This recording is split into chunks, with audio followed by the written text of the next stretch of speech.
Принято, что после каждого матча мнения людей разделяются. Часть критикует, другая часть хвалит. Но чтобы разобрать все моменты игры, необходимо выполнить работу над ошибками. Сегодня ассистент главного тренера Сергей Лободовский проведет разбор игры, прошедшей между командами Супербол и ветеранов казахстанского футбола. Значит, как строится разбор матча? Есть 4 основные компонента игры. Когда команда владеет мячом, когда команда без мяча играет, и переходные фазы, да? Когда мы отбираем мяч и когда мы теряем мяч. Ну и плюс стандартные положения в атаке и в обороне.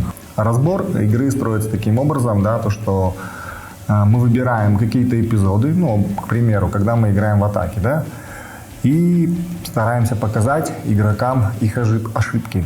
Ошибки бывают какого плана? Бывают тактического плана, когда игрок неправильно располагается или открывается неправильно. А бывают ошибки технического брака, да, связанные с индивидуальным мастерством каждого игрока. Но такие ошибки случаются очень часто, и здесь уже тренер вряд ли может на это как-то повлиять. Это зависит, еще раз повторюсь, от оснащенности футболиста. Поэтому такие ошибки мы стараемся не разбирать и не комментировать. Да? Что важно еще? Важно показывать как отрицательные эпизоды с участием игроков, где они действовали неправильно. А также важно показывать и положительные эпизоды, чтобы игроки понимали, да, видели со стороны, что они делают неправильно, а что они делают правильно. Поэтому мы сейчас разберем несколько эпизодов с участием нашей команды, когда мы в атаке и когда мы в обороне, и тут в переходных фазах еще раз. Значит, первый эпизод начало атаки, то есть мы стараемся построить свои атакующие действия. В принципе, все игроки располагаются правильно, еще мы только в начале атаки. Значит, наши центральные защитники контролируют мяч. Пытаемся поменять направление атаки. Но проблема в том, что игроки делают очень много лишних касаний. Мяч ходит очень медленно. Ненужные передачи мелкие. Опорный полузащитник опускается бессмысленно для развития атаки. Здесь основная проблема, то что соперник успевает перестраиваться вообще без проблем, и у нас нету развития атаки. Опорные полузащитники опускаются очень низко, и в итоге у нас безидейно мы просто теряем мяч и дарим его сопернику, можно сказать. Берем, ребят, следующий эпизод. Следующий эпизод, время 40-25, 40-38. Похожий, аналогичный эпизод. Также мы контролируем мяч. Позиционная атака.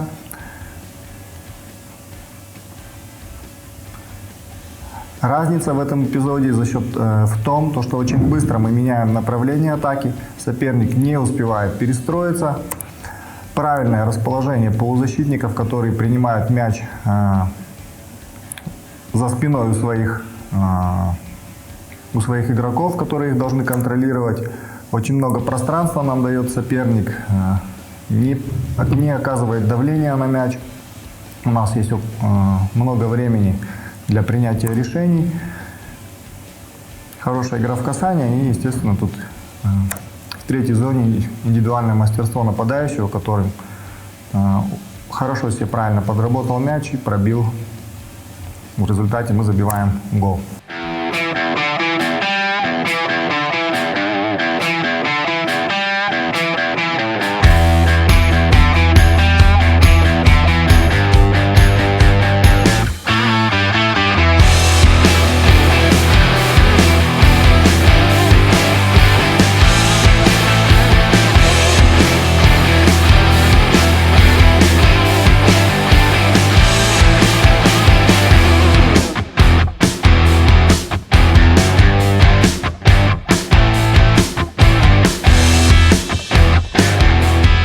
Также здесь третий эпизод, это относится к позиционной атаке, время 30:11, 30:27.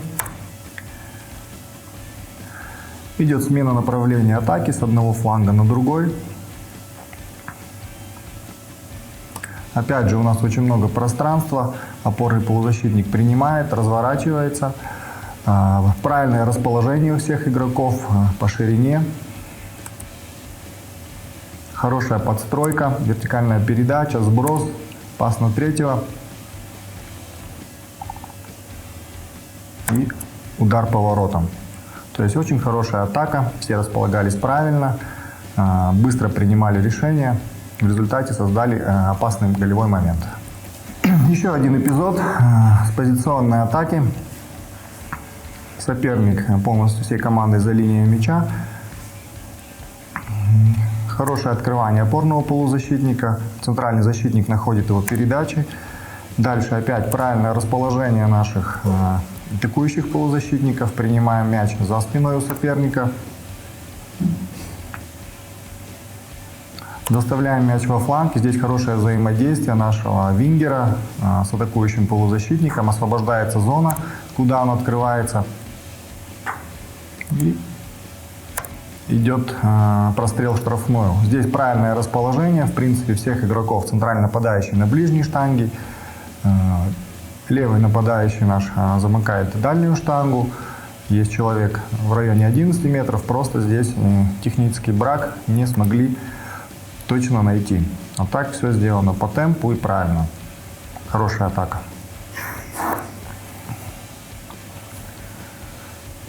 Так, дальше.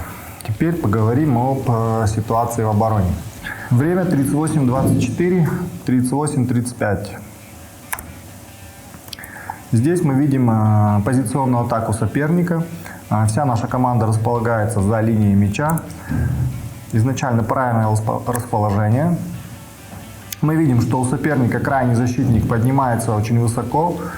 И наш левый нападающий теряет его. Он должен за него отвечать. Здесь ситуация 1 в 1. Теряем, не доигрываем. Идет подача в нашу штрафную. Наш правый защитник не успевает заузить. И передача доходит до нападающего соперника. Здесь нам просто повезло, что нам не забили гол. То есть здесь идет сразу несколько ошибок. Как наш вингер не доиграл, так и наш крайний защитник допустил позиционную ошибку. Еще один эпизод, тоже позиционная атака соперника.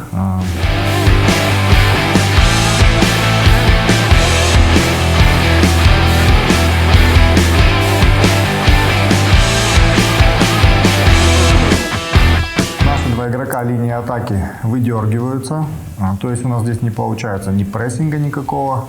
Нарушают игровую дисциплину, их никто не поддерживает из полузащитников, поэтому у нас появляются разрывы между линиями, соперник принимает мяч спокойно, вообще без давления, доставляет мяч во фланг. Наш опорный полузащитник в данной ситуации должен был страховать нашего крайнего защитника. Он ему не помогает, в итоге получается ситуация 2 в 1 на фланге. Соперник нас легко вскрывает и доставляет мяч в нашу штрафную. Но здесь, в принципе, доиграли все правильно. Линия защитников плюс опорные полузащитники правильно выбрали позицию. И здесь получилось у нас перехватить мяч.